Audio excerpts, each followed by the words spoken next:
Captain Jake Morrison stood on the bridge of the UE's horizon, watching the stars through the main screen. The ship had been traveling through deep space for 3 months now, carrying both human and alien crew members on what everyone believed was a simple exploration mission. Jake had commanded ships for 15 years, but this mission felt different somehow. "Captain, I'm getting something strange on the long-range communications array," said Navigator Lisa Grant from her station. Her voice carried a note of concern that made Jake turn around immediately. Lisa had been working with alien technology for years and rarely sounded worried about anything technical. "What kind of strange?" Jake asked, walking over to her station. The bridge was quiet, except for the soft hum of the ship's systems and the occasional chirp from the various control panels. Lisa's fingers moved quickly across her controls, bringing up displays that showed communication patterns from across the galaxy. "It's Earth, sir. The communication grid has gone completely silent. No broadcasts, no data streams, no response to any hailing frequencies. It's like the entire planet just stopped talking." Dr. Alex Carter looked up from his science station where he had been working with Zeke Tal, one of the Vorthic crew members. The Vorthic looked like tall, thin humans with blue-tinted skin and large black eyes. Zeke Tal's head tilted in the way his people did when they were confused or concerned. "That is not possible," Zeke Tal said in his careful English. "Earth produces more communication traffic than any 3 planets combined. The humans never stop talking to each other or to the rest of the galaxy." Alex nodded in agreement. "He's right, Captain. Earth handles communication routing for half the galaxy. If they went silent, we should be seeing communication failures everywhere. But everything else seems to be working normally." Jake felt cold feeling in his stomach. Earth going silent was not something that happened by accident. He pressed a button on his command chair. "Commander Phillips, report to the bridge immediately." While they waited, the alien crew members began to gather around Lisa's station. The ship carried representatives from 6 different species, all working together as part of the Galactic Council's Unity program. There was Lisa Heen, an ethereal who looked like she was made of silver light, and Gorthmax, a massive Chronaxi warrior whose people resembled bears that walked upright. "Commander." Ben Phillips arrived on the bridge within minutes. He was Jake's second in command and had served in the human military for 20 years before joining the exploration service. Jake noticed that Ben's expression was calm, almost too calm for someone hearing about Earth going silent. "What's the situation?" Ben asked, but Jake could tell from his tone that Ben already knew something was wrong. "Earth has gone dark," Jake said, watching Ben's face carefully. "No communications in or out for the past 6 hours." Ben nodded slowly. "I see. Have we tried routing through the Mars relay stations?" "Already checked," Lisa said. "Mars, Luna, the Jupiter mining stations, all of them are responding normally. It's just Earth itself that's gone quiet." Dr. Alex Carter ran more scans while Zeke Tal operated the alien sensors that had been installed on the ship. The Vorthek were known for having the best detection technology in the galaxy, and their equipment could pick up signals that human sensors would miss completely. "I am detecting something else," Zeke Tal said, his voice becoming more concerned. "There are ships moving toward the Sol system. Many ships, more ships than I have ever seen in one place." The bridge became very quiet. Everyone knew what a massive fleet moving toward Earth could mean. There were only a few species in the galaxy that traveled in huge fleets, and most of them were not friendly. "Can you identify the ships?" Jake asked. Zeke Tal worked at his controls for several minutes before answering. "The signatures are ... wrong. They do not match any known species in our databases. But the size of the fleet is enormous. Thousands of ships, maybe more." Lisa Heen, the ethereal, made a sound like wind chimes in a storm. Her people communicated partially through harmonic tones, and this sound meant fear. Captain Morrison, this could be the Devourers. The fleet size matches their attack patterns. Everyone on the bridge knew about the Devourers. They were the nightmare that every species in the galaxy feared. They traveled in massive fleets and consumed entire civilizations, leaving nothing behind but empty worlds. They had destroyed dozens of species over the past 1,000 years. Set course for Earth immediately, Jake ordered. Maximum speed. That will take us 3 weeks at full power, Lisa said as she began calculating the course. Then we better get started, Jake replied. He looked around the bridge at his mixed crew. The alien members looked frightened and sad, already assuming the worst about Earth and humanity. But Jake noticed something else. The human crew members, while concerned, seemed to be waiting for something. Chief Engineer Maria Santos arrived on the bridge to report on the ship's condition. She was a small woman with grease under her fingernails and the kind of confidence that came from understanding every system on the ship. Captain, all systems are running at full capacity. We can maintain maximum speed for as long as needed. Good. Maria, I want you to run a full diagnostic on all communication systems. Make sure we're not missing any signals. Already started, sir, Maria said. Jake noticed that she exchanged a quick look with Commander Phillips.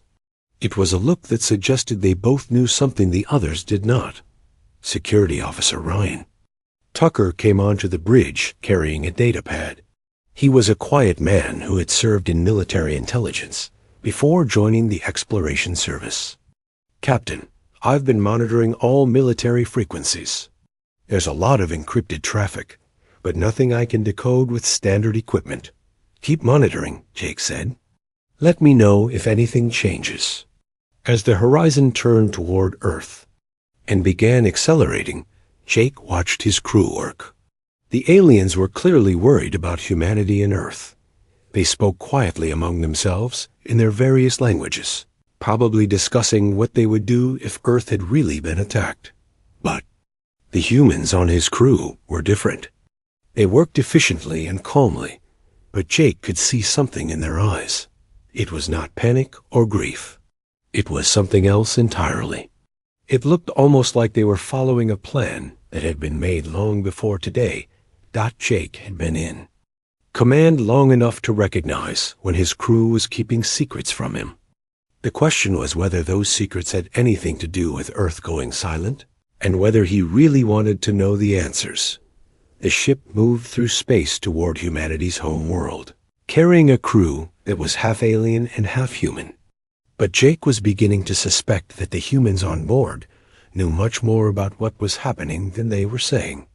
As Earth grew closer with each passing hour, he wondered if he was about to discover something about his own species that would change everything he thought he knew about humanity's place in the galaxy. 3 weeks had passed since Earth went silent, and the UES horizon was finally close enough to pick up detailed sensor readings from the Sol system. Captain Jake Morrison had barely slept during the journey, spending most of his time on the bridge watching the long-range displays. Captain, we're getting clear readings now, announced Navigator Lisa Grant, her voice tight with worry. The fleet around Earth is massive. I count over 10,000 ships in various formations throughout the system. Dr. Alex Carter worked alongside Zeke Towle at the science station, both of them running scan after scan of the distant battle zone. The Vorthic's large black eyes reflected the blue light from his displays as he processed the data.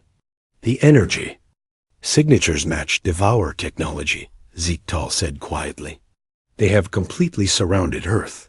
The planet shows no signs of active civilization. On the main screen, Earth appeared as a small blue dot surrounded by countless red markers representing enemy ships. The sight made everyone on the bridge fall silent. Even the massive Chronaxi warrior Gorthmax, who usually filled any quiet moment with stories of battle, said nothing. Communications Officer Katie Walsh had been working non-stop to intercept any signals from the fleet or from Earth itself. She looked up from her station with tears in her eyes. I've been picking up fragments of Devourer communications. They're celebrating. They keep talking about their greatest victory and the defeat of the species that united the galaxy against them. The ethereal diplomat Lysaheen made her wind chime sound of morning. Her silver form seemed to dim as she processed the terrible news. Humanity brought us all together in the Galactic Council. They were the bridge between our species. And now they are gone. Captain Morrison called for a meeting in the ship's main conference room. The alien crew members gathered around the large table, their various forms creating a circle of grief and shock. The crystalline shard entity, called Resonance Prime, hummed a low, sad tune that seemed to make the air itself vibrate with sorrow. We need to face the reality of what we're seeing, Jake said, though his voice sounded strange, even to himself. The Devourer fleet has been in the Sol system for 3 weeks. Based on their past behavior, Earth's population would have been consumed by now. The Vorthic representative Clixandra, who had joined them from another part of the ship, spoke. In her careful way, 12 billion humans lived on Earth when we last received population reports. The Devourers usually broadcast the consumption of such large populations as a way to terrorize other species. But we have detected no such broadcasts. Maybe they're being more careful this time, suggested Dr. Carter. They might know we're watching. But Zeke Tal shook his head. The Devourers have never cared about being watched. They want other species to know what they do. It is how they spread fear across the galaxy. The alien crew members began sharing their thoughts about humanity. They spoke of how humans had brought different species together, how they had worked to solve conflicts between ancient enemies, and how they had always been willing to help others, even when it cost them greatly. While the aliens talked, Jake noticed something about his human crew. Commander Ben Phillips sat quietly at the table, but his eyes kept checking the time display on the wall. Chief Engineer Maria Santos and Security Officer Ryan Tucker were both present, but they seemed to be waiting for something rather than grieving. I think we should hold a memorial service, suggested Lysaheen. Humanity deserves to be remembered properly. The other aliens agreed immediately. They began making plans for a ceremony that would honor all of human civilization. Gorfmax offered to sing the Chronoxy death song, which was considered a great honor among his people. Resonance Prime said he would create a harmonic pattern that would preserve the memory of humanity in crystalline form. As the aliens planned their memorial, Jake watched his human crew more carefully. They were participating in the conversation, but something about their behavior felt wrong. They seemed sad about Earth's fate, but not devastated the way he would expect people to be after losing their entire homeworld and species. After the meeting, Jake followed Commander Phillips to the secure communications room. This was a small space near the bridge where sensitive military communications were handled. Phillips had been spending a lot of time there during their journey. Ben, I need to know what's going on, Jake said. Closing the door behind them, Phillips looked at him for a long moment and activated the room's privacy shields. These were designed to prevent any signals from getting in or out of the room, including the ship's internal communication system. Jake, there are things happening that I can't talk about yet, but I need you to trust me for just a little longer. Trust you? Earth has been destroyed, and you're acting like you're waiting for a weather report. What aren't you telling me? Before Phillips could answer, a soft chime came from the communications console. Phillips quickly moved to the controls and entered a complex code that Jake had never seen before. The display lit up with symbols that looked like human writing, but not in any format Jake recognized. What is that? Jake asked.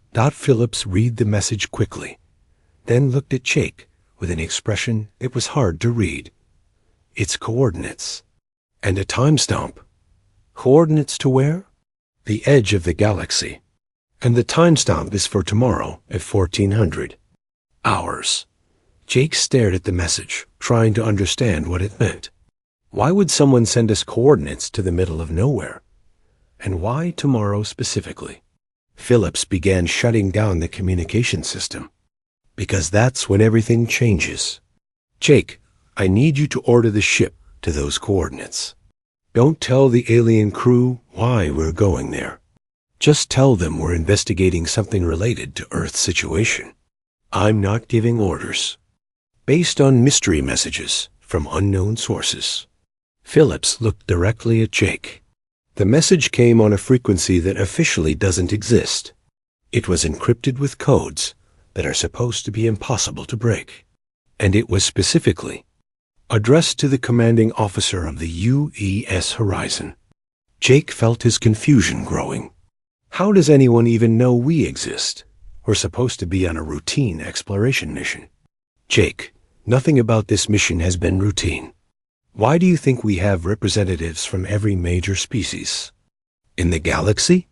Why do you think our ship was equipped with the most advanced sensors and communication equipment ever built? Why do you think the timing of our mission put us exactly 3 weeks away from Earth when the Devourers attacked? The questions hit Jake like physical blows. He had wondered about some of those things during their journey, but he had assumed they were just coincidences or standard procedures he didn't understand. You're saying this was planned? That someone knew the Devourers were coming?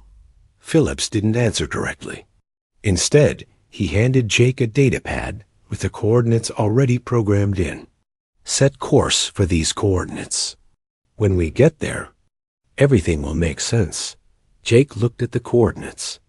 They led to a region of space that was supposed to be completely empty, far from any star systems or travel routes. It was the kind of place where ships could disappear forever without anyone ever finding them.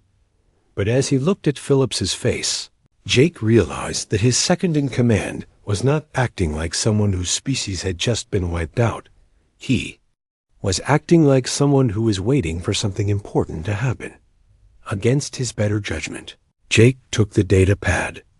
If this turns out to be some kind of mistake, I'm holding you personally responsible. Fair enough, Phillips said. But Jake, when we reach those coordinates tomorrow, you're going to see something that no one in the galaxy expects. And after that, nothing will ever be the same. Jake left the communications room with more questions than answers. But he had made his decision. He would take the ship to the mysterious coordinates and hope that whatever was waiting there would finally explain why his human crew was acting so strangely while their homeworld lay silent and apparently dead. The U's Horizon arrived at the coordinates exactly on time. Captain Jake Morrison stood on the bridge, staring at what appeared to be completely empty space. The region was far from any star system, a dark void where no ships should have any reason to travel. I don't understand why we're here, said Zeke Tall, the Vorthix science officer. His large black eyes reflected the dim light from his instruments as he ran scan after scan. There is nothing here. No planets, no ships, no energy. Signatures of any kind. The alien crew members looked confused and worried. They had been hoping to find some clue about Earth's fate, but instead they were floating in the middle of nowhere, while their human colleagues had planned a memorial service for humanity. Captain, the timestamp from the message is in 30 seconds, reported Commander Ben Phillips from his station. Jake noticed that all the human crew members were watching their stations very carefully, as if they expected something specific to happen. Timestamp for what? Asked Dr. Alex Carter. There's nothing here to be on time for. Jake was about to order a return course to the nearest inhabited system when Navigator Lisa Grant's console began beeping rapidly. Captain, I'm detecting some kind of energy buildup. It's very faint, but it's definitely there. The main screen showed empty space, but the ship's sensors were picking up something that shouldn't exist. The energy readings were growing stronger by the second, creating patterns. That looked almost like ripples in space itself. "What is that?" asked Lisa Heen, the ethereal diplomat.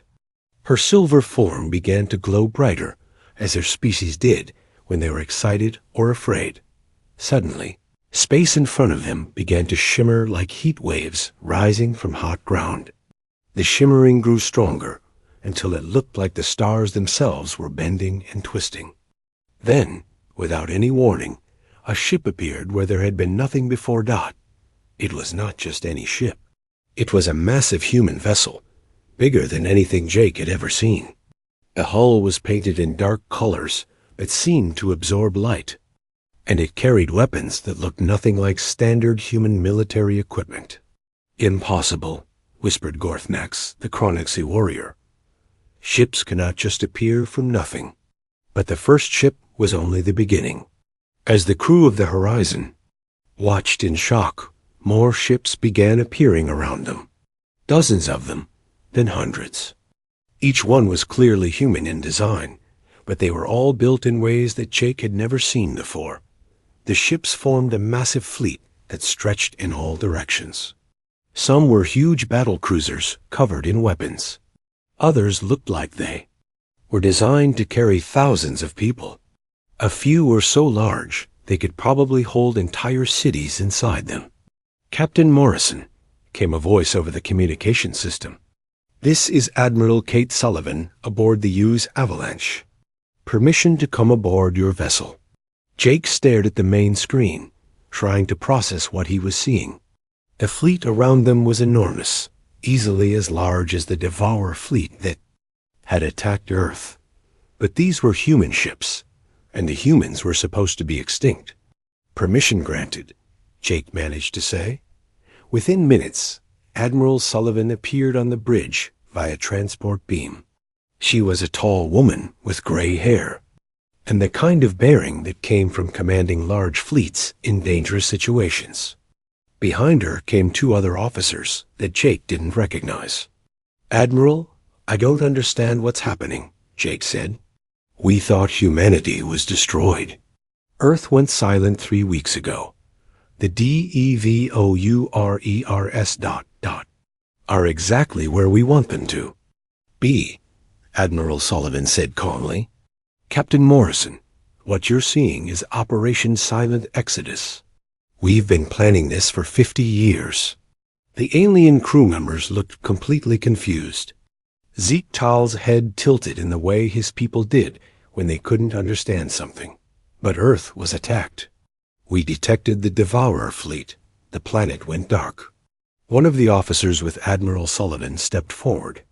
"I'm Dr. Sam Rodriguez, and I can explain what really happened. The Devourers did attack Earth, just as we expected they would. But what they found was not what they thought." Dr. Rodriguez activated a portable display device that showed images of Earth during the attack. The Devourers found cities full of people, energy signatures from billions of humans, and all the normal signs of a populated world. But what they actually found were holographic projections, automated systems, and carefully designed fake population centers. Jake felt his mind trying to process this information. "You're saying Earth was empty when they attacked?" "Not empty," said Admiral Sullivan, prepared. "We spent months moving the real population off Earth and onto ships like the ones you see around us. The Devourers attacked a world that was designed to look inhabited, but was actually an elaborate trap. They, alien crew members, began talking among themselves in their various languages. Jake could hear confusion and amazement in their voices, even when he couldn't understand the words they were using. "But why?" asked Lisa Heen. "Why would you let your homeworld be destroyed?" "Because the Devourers had to believe they had won," explained Dr. Rodriguez. "They had to think they had eliminated humanity completely. It was the only way to make them vulnerable." Chief Engineer Maria Santos, who had been quiet during the explanation, finally spoke up. "The Devourers always move on immediately after, consuming a world. They never stay in one place for long. But if they think they've conquered the species that united the galaxy against them, They'll stay to feed on what they think is the largest population they've ever found. Which means they're trapped, added Security Officer Ryan Tucker. They're spread throughout the Sol system, feeding on fake populations and energy signatures. They have no idea that the real human civilization is out here, alive and ready to fight back. Jake looked around at his crew, both human and alien. The humans were watching the aliens carefully, waiting to see how they would react to this revelation. The aliens looked stunned, trying to understand how humanity had managed to fake their own extinction on such a massive scale. How long have you been planning this? Jake asked. Since the first Devourer attack on the Centauri colonies, Admiral Sullivan replied. We realized that conventional warfare would never work against them. They're too strong, too numerous, and too experienced at consuming civilizations. But they had one weakness we could exploit. What weakness? They're predictable. They always attack the same way, always consume everything, and always move on quickly. But we gave them something they'd never had before, a reason to stay in one place and believe they were safe. Dr. Alex Carter looked at his human colleagues with new understanding. That's why you were all acting so strange. You knew this was going to happen. We knew something was going to happen, corrected Commander Phillips. But we didn't know exactly what or when. The plan required that most people, including us, act naturally. Only a few people knew the full scope of the operation. Resonance Prime. The crystalline shard entity made a sound like breaking glass. In his species' harmonic language, this meant complete amazement. You made your entire species disappear from the galaxy. How is such a thing possible? It wasn't easy, admitted Admiral Sullivan, and it required sacrifices that we're still learning to live with. But it was the only way to save not just humanity, but every species in the galaxy. Jake looked out at the massive fleet surrounding them. He was beginning to understand that he was witnessing something that would change galactic history forever. Humanity had not just survived the Devourer attack, they had turned it into the greatest trap ever conceived. What happens now? He asked. Admiral Sullivan's expression became grim. Now we finish what we started. The Devourers think they've won, but they're about to discover that they've never faced anything like what humanity is capable of when everything we care about is threatened. The bridge fell silent as everyone processed the magnitude of what they had learned. The galaxy's greatest nightmare had walked into humanity's greatest trap, and now it was time to spring it. Admiral Kate Sullivan led Captain Jake Morrison and his crew to the war room aboard the U's Avalanche. The massive flagship was unlike any human vessel Jake had ever seen. The corridors were wider, the ceilings higher, and everything was built for long-term living rather than short missions. This ship has been home to 50,000 people for the past 6 months, Admiral Sullivan explained as they walked. All of our vessels were designed to be mobile cities. We knew we might never be able to return to fixed colonies again. The war room was enormous, with displays covering every wall showing tactical information from across the galaxy. Officers moved between stations, coordinating with ships that Jake couldn't even see outside. The scale of the operation was beyond anything he had imagined. Admiral, I need to understand exactly what we're planning, Jake said. The Devourers have never been defeated in open battle. Every species that has tried to fight them has been consumed. A new voice answered from across the room. That's because no one ever had the right weapons before.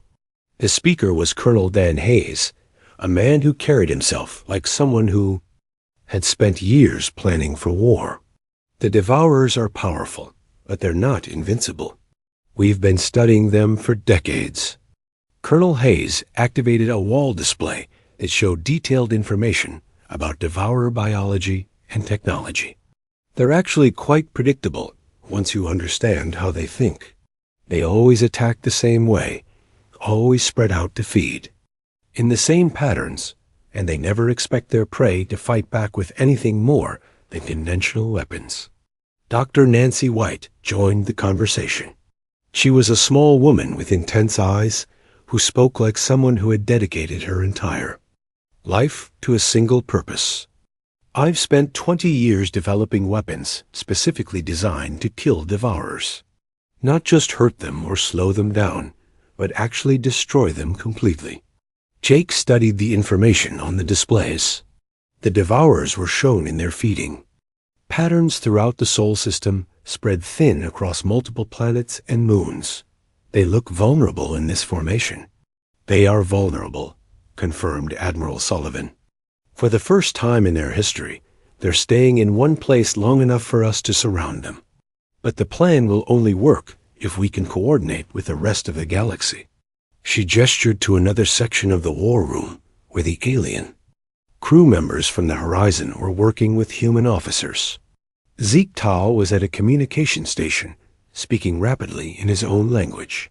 Lysa Heen was coordinating with ethereal fleets through harmonic transmissions that made the air itself vibrate. The Galactic Council has to commit their entire military force to this attack, Admiral Sullivan continued. Every species, every ship, all attacking at exactly the same time. If even one major fleet holds back, the Devourers will be able to reorganize and escape. Commander Ben Phillips was working at a tactical station with Gorthnax, the Chronaxi warrior. The massive alien was surprisingly good with military planning, and he was helping to coordinate attack patterns that would work for different species' fighting styles. The Chronaxi battle fleets are already moving toward the Sol system. Gorthmax reported, "My people are eager to fight alongside humans again, but they are concerned about the risks." Jake understood the concern. If the attack failed, the combined fleets of every major species would be destroyed. The galaxy would be left defenseless against the Devourers. What makes you think this will work when no one else has ever succeeded? Jake asked. Dr. White answered by showing him a new display. Because no one else ever had these. The screen showed weapons that looked nothing like conventional military equipment. They seemed to be based on principles that Jake didn't recognize. These weapons target the specific way that Devourers process energy, Dr. White explained. They don't just damage Devourer ships, they make it impossible for Devourers to feed. Without the ability to consume energy, they become helpless. The alien crew members were amazed by what they were seeing. Resonance Prime, the crystalline shard entity, had been silent for most of the tour. But now he spoke in his harmonic voice. The mathematics of this plan are incredible. You have calculated for thousands of variables that we never knew existed. Engineer Maria Santos was working with alien technicians to modify their ships for the attack. We've been preparing for this battle for 50 years, she said. Every human ship you see was built specifically to fight Devourers. Every weapon was designed for this one battle. Jake watched the activity around him and began to understand the true scope of what humanity had accomplished. They had not just faked their own extinction. They had used that time to build the most advanced military force the galaxy had ever seen. The communication networks are ready, reported Communications Officer Katie Walsh. We can coordinate with every major fleet in the galaxy simultaneously. Admiral Sullivan called for attention from everyone in the war room. The Galactic Council representatives need to return to their fleets immediately. They have 6 hours to convince their governments to commit to the attack. Lysa Heen spoke for the alien representatives. Admiral Sullivan, you are asking us to risk everything on a plan that requires perfect coordination between species that have never worked together on this scale. I'm asking you to trust us, Admiral Sullivan replied. Humanity has already risked everything. We gave up our homeworld, our place in galactic society, and our identity as a species. We did this because we believed it was the only way to save everyone. Ziektal nodded slowly. The Vorthik will participate. Our fleets are already preparing for battle. But many of our people are afraid that this is too dangerous. Fear is natural, said Colonel Hayes. But the alternative is watching the devourers consume the entire galaxy, one species at a time. This is our only chance to stop them. The alien representatives began making final preparations to return to their fleets.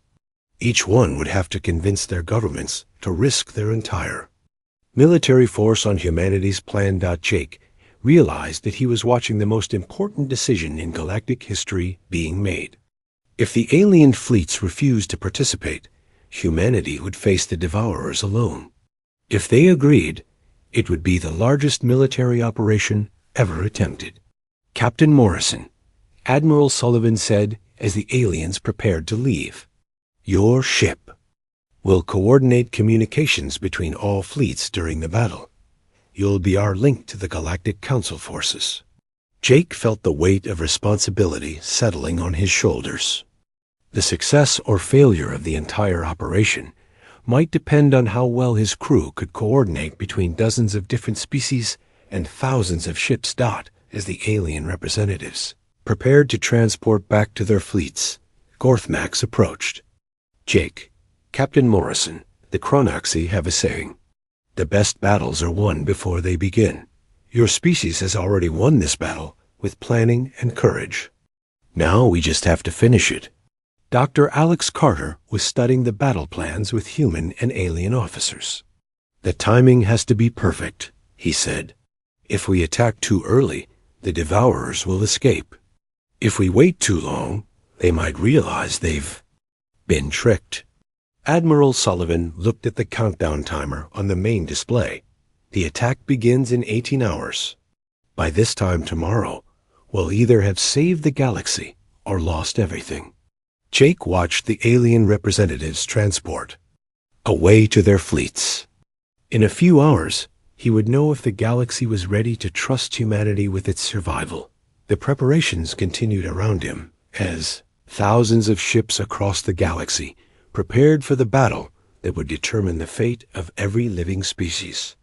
Humanity had created the perfect trap, but now they had to convince everyone else to help them spring it.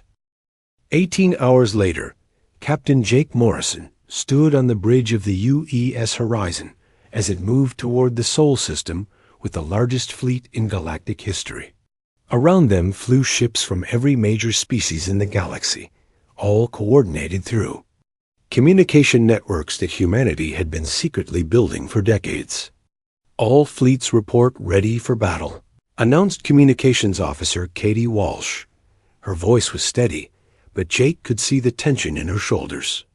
The next few hours would determine whether the galaxy survived or fell to the devourers. The main screen, the Sol system, appeared ahead of them.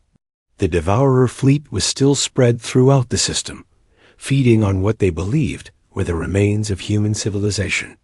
They had no idea that thousands of ships were approaching from all directions. "The Chronoxy battle fleets are in position," reported Gorthmax from his station. The massive warrior had remained aboard the Horizon to help coordinate the attack. "My people are ready to fight alongside humanity." Zeke Tall worked at his science station, monitoring the devourer positions. "They are still following their normal feeding patterns. They have no awareness that we are here." Admiral Kate Sullivan's voice came over the communication system from her flagship. "All fleets, this is Admiral Sullivan. You are about to participate in the most important battle in galactic history. Remember that we fight not just for our own species, but for every living being in the galaxy." Jake watched the tactical displays as fleets from dozens of species moved into their attack positions. The ethereal ships looked like flowing silver, light as they approached from one direction. The crystalline shard vessels sparkled like moving stars from another. Even the usually peaceful trader species had sent their ships to join the battle. "Vorthic fleets are ready," Zeke Tall reported. "Our weapons have been modified with human technology. We are prepared to begin the attack." Dr. Alex Carter monitored the energy readings from throughout the system. "The devourers are still feeding. Their energy levels are exactly where Dr. White predicted they would be. Commander Ben Phillips coordinated with the human fleet commanders. All human ships report ready.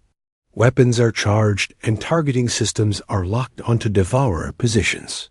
Jake realized he was about to witness something that had never happened before in galactic history.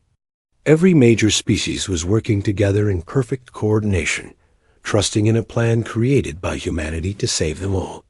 All fleets, begin the attack, Admiral Sullivan ordered. The space around the Sol system exploded into battle. Human ships unleashed Dr. White's special weapons, sending beams of energy that made the devourer ships stop feeding immediately. The alien fleets attacked with conventional weapons, but their timing was perfect. Devourer ships are losing power, reported Dr. Carter. The energy disruption weapons are working exactly as planned. On the main screen, Jake could see devourer ships trying to regroup, but they were scattered throughout the system and unable to coordinate their usual tactics. The feeding patterns that had made them vulnerable were now preventing them from mounting an effective defense. Chronaxi battle groups are engaging the enemy, Gorthmax announced with satisfaction. My people are destroying devourer ships faster than ever before. The battle raged for hours, but it was clear from the beginning that the devourers were losing.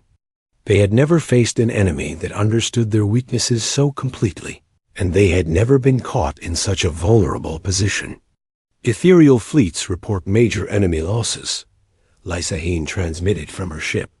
The devourers cannot adapt to weapons they have never encountered before. Jake watched the tactical displays as red markers representing devourer ships disappeared. One by one, the trap that humanity had spent 50 years planning was working perfectly.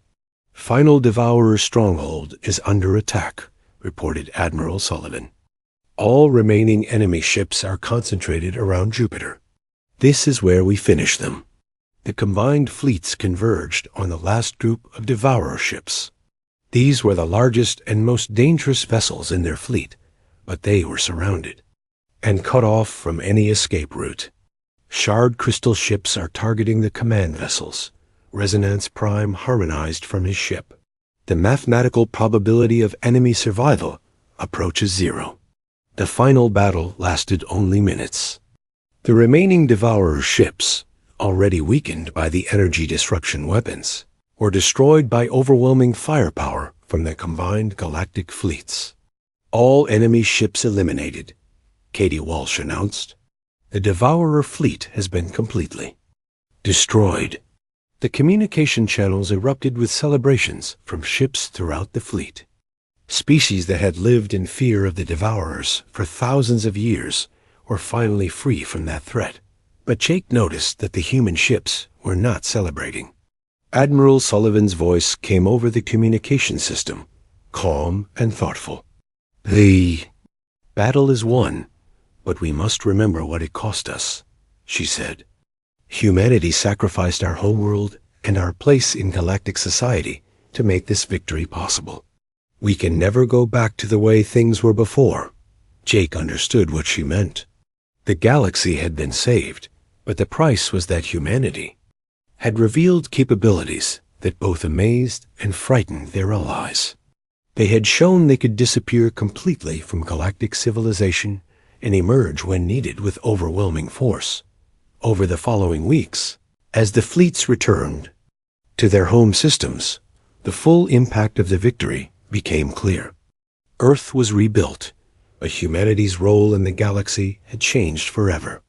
They were no longer seen as the enthusiastic species that had brought everyone together. Now they were recognized as the species that could sacrifice everything, including their own identity, to protect others. The alien species returned to their worlds with a new understanding of their human allies.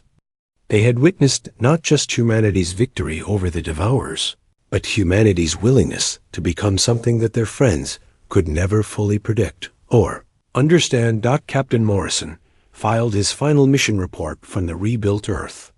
But he knew that no official document could capture what had really happened.